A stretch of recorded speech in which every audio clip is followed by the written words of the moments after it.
នល្អងគេថាអូនខ្មៅតែតាមការពិតសាច់សមាត់ថៃតែម្ដាយស្រីថ្លៃហើយខ្មៅពីតូចឆ្នាំថ្មីខ្មៅពេញក្រមុំរូបល្អសែនសមគ្មានស្រីណាដូ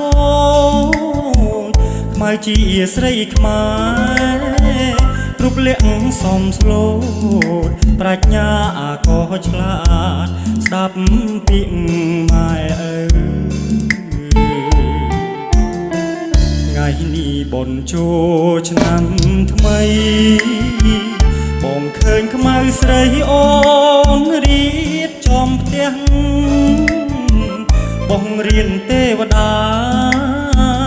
ដាក់ការថ្វាយព្រះដាំស្លរូតរះ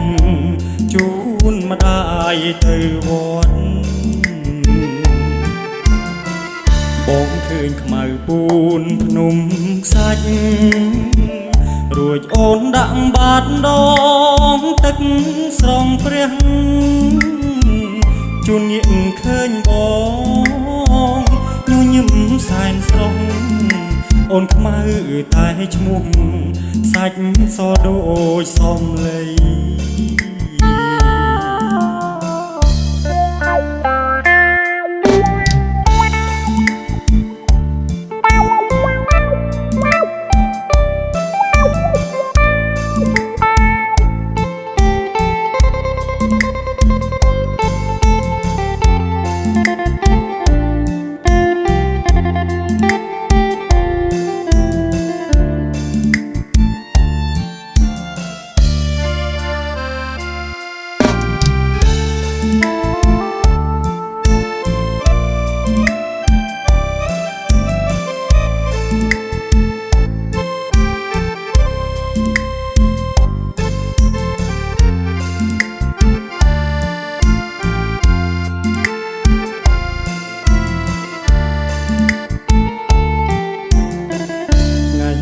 បុណ្យចូលឆ្នាំថ្មី